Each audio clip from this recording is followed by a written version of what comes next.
देखिए, सबसे पहले तो मेरे प्रोफेसर होने पे आप बिल्कुल जो है वो ये ना सोचेगा कि मुझे सब कुछ आता है, मुझे लर्न करना है। मुझे भी बहुत ज़्यादा चीज़ें हैं, हमेशा हर दिन ज़िंदगी का आपको कुछ ना कुछ सिखा रहा होता है।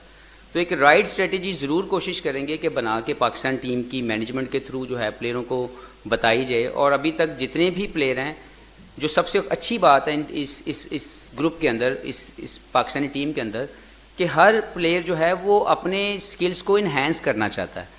वो अपने जहाँ पे वो खड़ा है वहाँ से ऊपर जाना चाहता है। उसका हमेशा जो सोच जो मुझे नज़र आई अभी 6-7 दिन में, हर एक प्लेयर मेहनत करके वो चीज़ जो उसको लग रहा है कि उसकी कमी है उसको पूरा करने की कोशिश कर रहा है।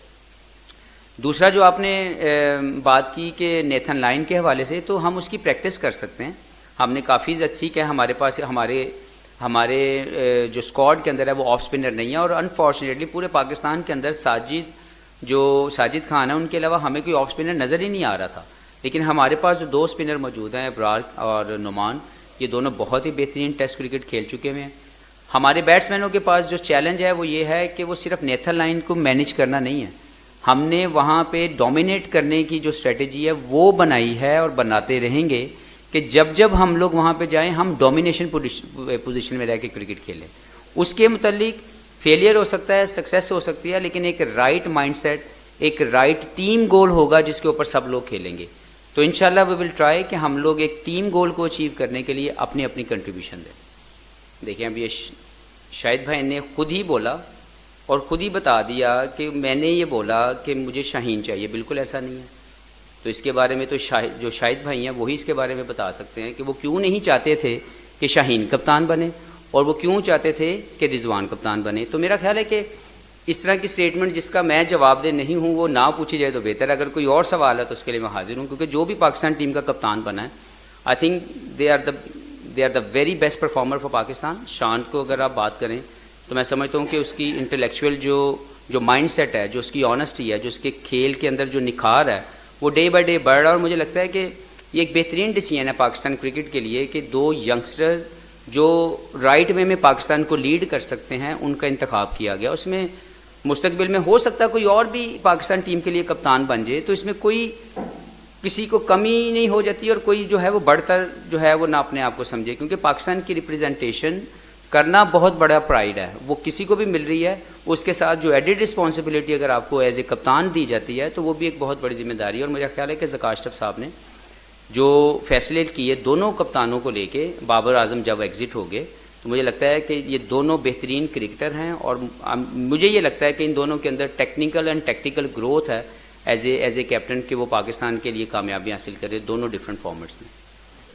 देखिए, एनओसी पॉलिसी मैंने बोला कि बहुत जल्दी आप तक क्लैरिटी के साथ पहुंच जाएगी, लेकिन मैं अभी तक जो मैं समझा हूँ सारे मामले में, पाकिस्तान की रिप्रेजेंटेशन जब आपको सेंट्रल कॉन्ट्रैक्ट ऑफर होता है तो there is a strong reason that कि आपको वो सेंट्रल कॉन्ट्रैक्ट मिले।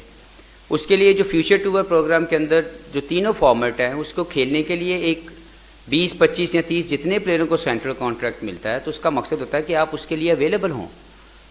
अब उसके बाद एक पैरेलल ऑप्शन इंटरनेशनल क्रिकेट के अंदर लीग्स की सूरत में आपके सामने आ गई है। तो उसमें ये देखा जाएगा कि जैसे अनफॉर्चुनेटली हमने सब ने एक्सपीरियंस किया और इसकी बहुत ज़्यादा स्टेटमेंट्स आई कि एशिया कप और वर्ल्ड कप के अंदर पाकिस्तानी टीम के फटीग होने के मुतालिक बात की गई कि पाकिस्तानी प्लेयर्स जो थे वो फटीग हो गए और वो इंजर्ड हो रहे हैं बिकॉज उनकी परफॉर्मेंस में वो निखार नहीं है, बिकॉज उनका वर्कलोड बहुत ज़्यादा है। मूविंग टुवर्ड्स वर्ल्ड कप जो सबसे बड़ी असाइनमेंट हमारे सब दिमाग में है, T20 वर्ल्ड कप की मैं बात कर रहा हूँ, तो जो एनओसी पॉलिसी होगी वो बेस कर रही होगी कि पाकिस्तान को किस चीज़ की ज़रूरत है। पाकिस्तान को अगर हमें फिट प्लेयर देने हैं तो हमने उनके वर्कलोड को मेक श्योर करना है। उसमें जो मैक्सिमम अपॉर्चुनिटी आपने अपनी एनर्जी या अपनी अवेलेबिलिटी देनी है वो पाकिस्तान के लिए। उसके बाद अगर किसी को भी कोई मौका मिलता है कि अगर वो कहीं पे जाके अगर खेल सकता है तो उसको ज़रूर कंसीडर किया जाएगा। और इसमें बड़ी क्लियर पॉलिसी एनओसी की बहुत जल्द पीसीबी के थ्रू तमाम लोगों तक पहुँचेगी। जी, सबसे पहले तो जो गोल की बात करते हैं तो पाकिस्तान टीम के लिए जो गोल है एज ए टीम डायरेक्टर वो बहुत सिंपल और बहुत आसान लफ्ज़ों में ये है कि पाकिस्तान टीम ने मॉडर्न डे क्रिकेट के मुताबिक अपनी जो क्रिकेट है वो खेलनी है और उसमें कामयाबियों के लिए जो टीम गोल है उसको फॉलो करना है। और जब हम टीम गोल फॉलो करेंगे तो रिजल्ट्स बेहतर आएंगे। तो इंशाल्लाह सबसे पहले तो आपको जो मेरा गोल है यहाँ पे आके, वो पाकिस्तान के क्रिकेटर से मैक्सिमम उनकी परफॉर्मेंसेस को पाकिस्तान के लिए इस्तेमाल करना है सबसे पहले, ताकि पाकिस्तान जितने ज़्यादा सीरीज़ जीतेगा, जितने ज़्यादा मैचेस जीतेगा, जितने ज़्यादा टूर्नामेंट जीतेगा, वो पाकिस्तान की कामयाबी है। वो मेरा एक गोल है जिसको मैं लेके आया हूँ। और दूसरी मैं बताता चलूँ कि देखें, मैं यहाँ पे जॉब करने नहीं आया, मैं सर्विस देने आया हूँ। मैं ये सोच के आया हूँ कि मैंने पाकिस्तान क्रिकेट की जो भी इस वक्त की मौजूदा सूरत हाल है, इसको बेहतर करने की अपनी हम्बल कैपेसिटी में कोशिश करनी है। और उसमें मैं अकेला कुछ भी नहीं कर सकता, जब तक जो मैनेजमेंट है, पूरा पाकिस्तान के जो फैंस हैं, जो हमेशा पाकिस्तान को बहुत ज़्यादा सपोर्ट करते हैं, मीडिया का रोल बड़ा इंपॉर्टेंट होगा कि अगर कहीं पे गलती या कोई ऐसी चीज़ है कि हमसे अगर गलती हो रही है तो उसकी निशानदेही की जाए।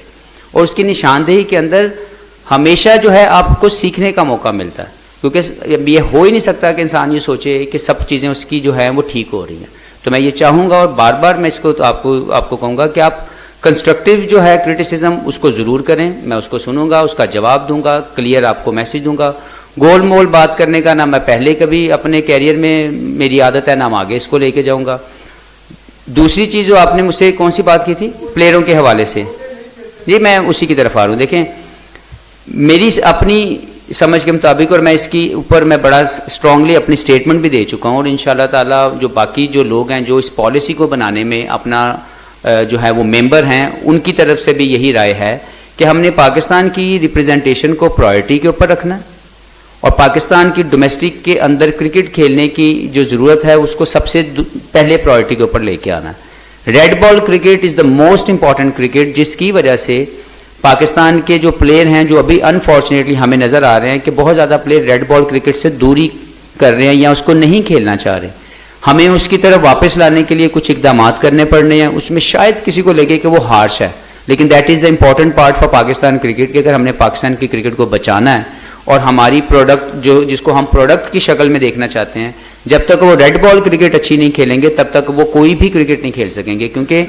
जो लंबी दौरानिए की क्रिकेट है वो हमेशा आपकी बेसिक्स ऑफ द गेम को पॉलिश करती है।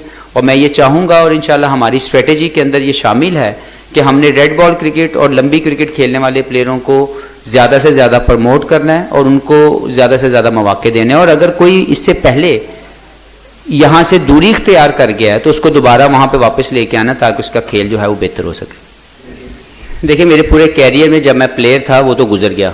एज ए मैनेजमेंट मैं बड़ा क्लियर बताता जाऊँ कि तमाम फेलियर की जिम्मेदारी लेने में सबसे पहले मैं खुद दूंगा। मैं अपना हाथ खड़ा करूँगा अगर फेलियर होगा, और जो क्रेडिट है वो मैं लेने वाला बंदा ना पहले था और अभी भी सारा क्रेडिट प्लेयरों का है।